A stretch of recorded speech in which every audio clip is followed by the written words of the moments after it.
Here to this Saturday afternoon protest on the WOODVALE road. Damp, dusky and miserable it may well be. Smaller in number we may well be, but we are bigger and stronger than ever in our hearts. Our determination and resolve will not be broken. We will be here for as long as it takes, for it is in God that we trust. It gives me great pleasure this afternoon to introduce Mark COSGROVEs, Councillor for the Ulster Unionist Party, who will address us on behalf of that party this afternoon. Thank you all. No surrender! No surrender! This will be good, making a speech. Oh. Your flag's getting off our way, boys. Still flying. That's that. Still flying. Brothers, sisters, visiting guests, fellow unionists, it's a great pleasure to address you again this wet Saturday afternoon. It has been 7 short weeks since I last spoke from this platform here at WOODVALE, and fellow unionists, I still passionately believe that because our cause is just, that working together we will prevail in our remaining objective of seeing the 3 lodges and 2 vans complete their journey back to Ligony Orange Hall that they set out upon 3.5 months ago on the 12th of July. The reason I am so positive of our success is that the consequences for the fully integrated society that we all want to see of a failure to be able to walk the 300 yards of the crumbling road in Ardoyne shops is to suggest that the politics of segregation and sectarianisation are values with which the majority of Northern Ireland's citizens share. Fellow unionists, can I say that the values of sectarianisation and segregation are not our core British ones, and I'm also positive they are not values with which those who do not share our British identity subscribe. They are alien to us. The reason we are here and are resolute in our determination to see a fair and equitable resolution to this impasse is that for the sake of Northern Ireland, our children and our grandchildren, sectarianisation and segregation cannot win. A few weeks ago, after I spoke, the 3 lodges proposed the WOODVALE initiative. Fellow unionists, who could possibly feel offended by a dignified return parade by the lodges and bands on a quiet Saturday morning in October with a guarantee of immediate dialogue to agree the details of the 2014-12 a full 10 months in advance? And fellow unionists, it was with deep regret that our groundbreaking attempt to finally complete their 12th parade was dismissed within hours by those who supposedly represent our neighbours in nationalist Ardoyne through both their elected and unelected representatives. Once again, yet another example in this summer of examples of Republican politicians and nationalist residents groups failing to grasp the hand of friendship when it was reached out to them by the unionists with which they share our great city of Belfast. And fellow unionists, it was also a cataclysmic example of a total lack of leadership. It doesn't matter how many times Jerry Kelly or Cara say on TV or on the radio that they speak for the people of Ardoyne. Does anyone in this crowd here today seriously believe if there was a secret ballot of the residents of WOODVALE, Ardoyne and Glenbryn, that there wouldn't have been a massive percentage saying that was fair, that was reasonable, let's get this year's 12th sorted, and all of you in positions of influence can get round the table to agree a solution going forward. Fellow unionists, by way of background for the comments that I want to make, I consider myself to be an extremely proud and principled centre ground unionist. I love Northern Ireland and their people regardless of colour, creed or political persuasion. I work for all my constituents, Protestant, Catholic, Unionist, Nationalist and other. I don't care. I hate sectarianism, racism and fascism with every bone of my being. They are the antithesis of my British values. That's why I joined the Ulster Unionist Party many years ago. That's why I stood for election to effect positive change and to always try to do the right thing for Northern Ireland. But I'll say this with that background. For those who say that the 2013 Legally Lodge's 12th of July parade is already over, I say simply this. Never, never, never. Never will we accept that a row of shops that people of every religion and political opinion and none have shopped in for generation is the exclusive cultural domain of one small section of our community to the exclusion of all others.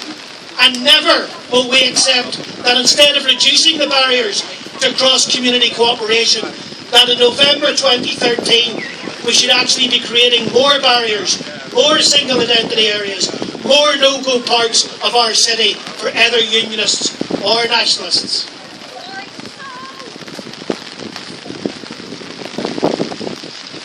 And never will we accept that in an integral part of our beloved United Kingdom, that 3 lodges and 2 bands are not allowed to walk down and up a main arterial route past a row of shops to get to and from their Orange Hall.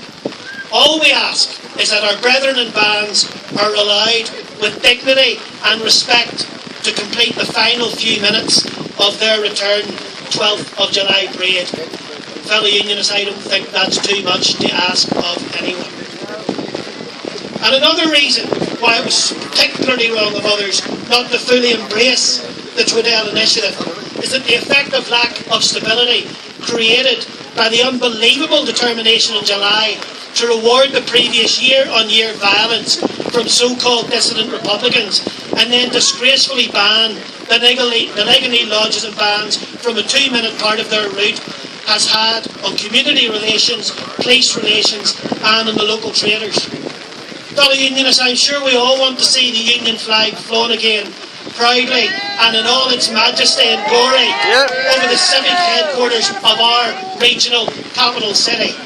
It was a disgraceful, politically motivated decision to remove it after more than 100 years of continuity.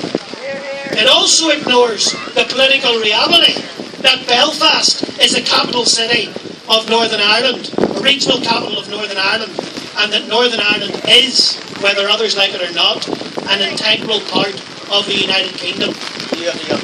The Belfast councillors who voted to take that flag down pay their tax to Her Majesty Revenue and Customs. Their constituents get their pensions and social security from Her Majesty's Government Department of Work and Pensions. And their communities, the length and breadth of this city, enjoy the benefits of the £10,000 million subvention that comes from being a member of this United Kingdom. Fellow Unionists, those politicians, if there was any real principle behind their decision to remove the Union flag on all bar a few days, they would then have moved to close the local schools, the hospitals and other services in their district electoral areas that are actually benefiting from the money that comes from the United Kingdom.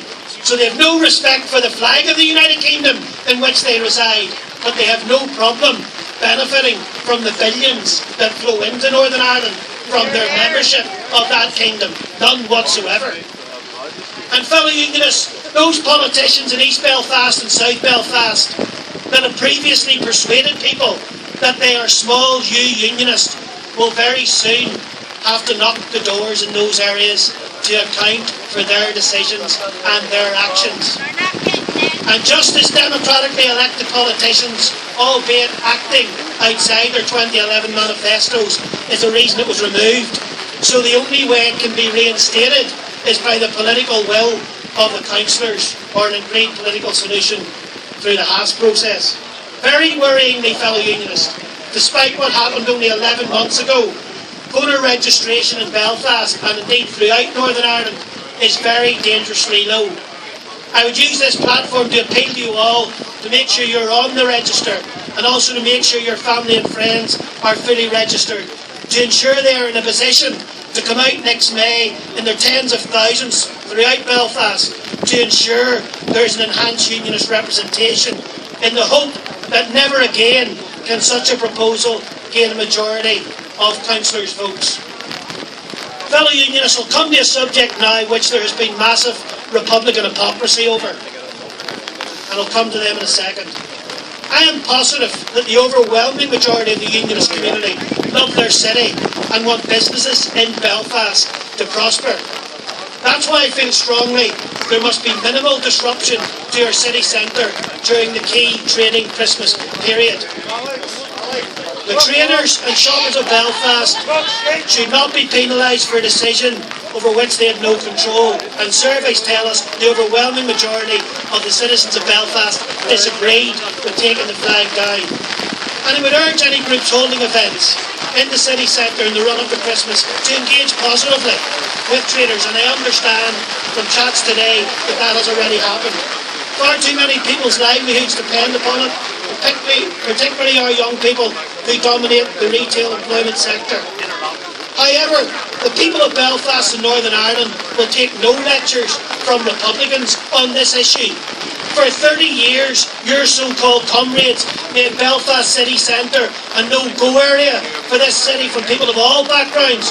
You destroyed our economy, inward investment, jobs, and tragically hope for a generation. And I'll tell you, my generation, no Odyssey Arena or Waterfront Hall for people of my generation. No Victoria Centre or Castle Court either.